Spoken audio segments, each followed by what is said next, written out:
Ladies and gentlemen, Vice President J.D. Vance.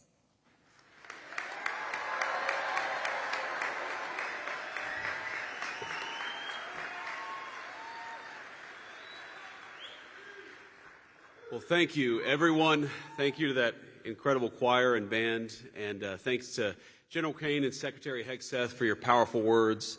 Thank you, most importantly, for everything that you do for our nation's war fighters and for those who have given their lives to this country. We remember you today, and certainly to our Gold Star families. We're so thrilled and so grateful to have you with us in attendance.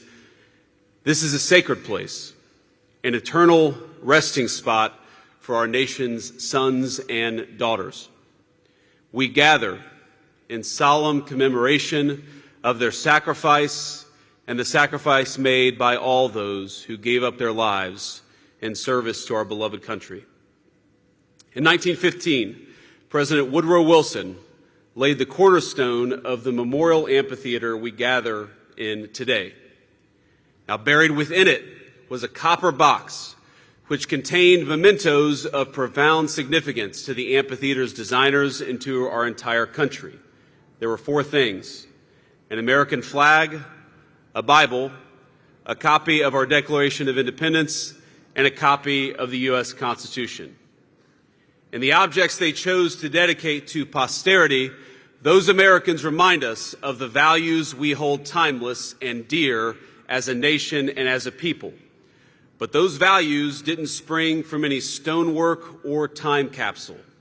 They were lived out day after day by the people buried in this hallowed cemetery.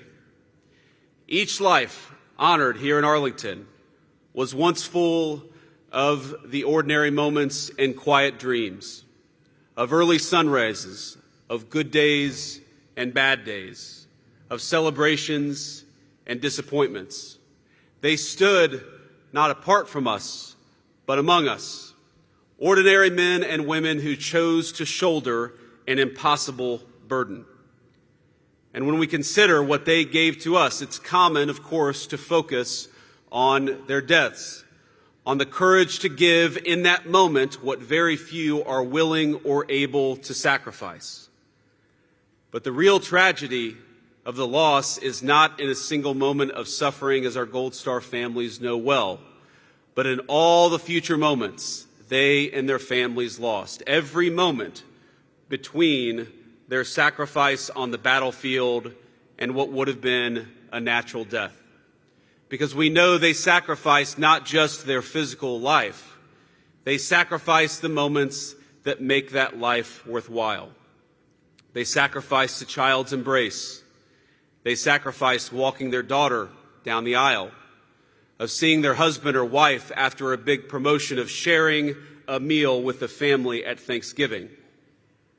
For my fellow Americans, especially those watching on television, consider the sum of all the moments that make a good life. And now appreciate that countless strangers, people most of you never met, they gave up those moments in their own life so that we could enjoy them in ours. And that is what Memorial Day is all about. I once heard a Marine Corps colonel that I served with. He said this in 2005, not long after a very tough deployment to Iraq. He said this about his fallen men, that they were the best looking, they were the kindest, they were the smartest, they were the most devoted. They were the very best of us. To them, we owe everything. And today, in the peace they bequeathed us, we honor them. As the Book of Wisdom tells us, but the righteous one, though he die early, shall be at rest. For the age that is honorable comes not with the passing of time, nor can it be measured in terms of years. They laid down their lives for Americans they would never meet, for generations yet unborn, for a nation that would not exist absent their incredible courage. Now, we know their families in particular have given so much. And in particular, I want to speak to the Gold Star families, to the families who have lost a son, a daughter, a husband, or a wife, to every child here who misses your dad or your mom, know that your loved one to us is a hero. And though we cannot know your pain, please know that I speak for the entire nation when I say that we are grateful to them and to you for a debt none of us can possibly repay. Now, all of us will honor the fallen and their families in our own way, but allow me to suggest two ways of honoring their sacrifice, two ways that I try to honor their sacrifice every day. First, we ought to commit ourselves and expect from our leaders to treat the lives of our troops as the most precious resource. The very best way.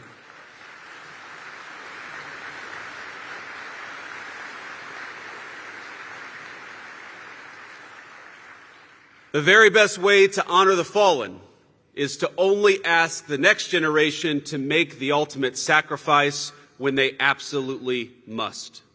We must be cautious in sending our people to war.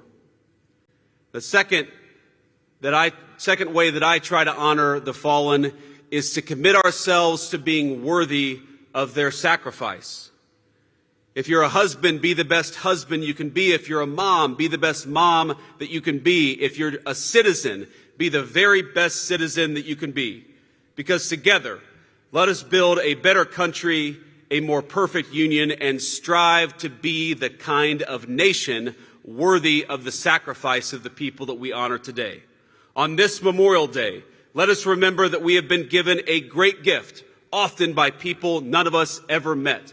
Let us cherish that gift and make ourselves worthy of it. May God bless those who gave that gift, and may He bless the country they sacrificed for. Thank you.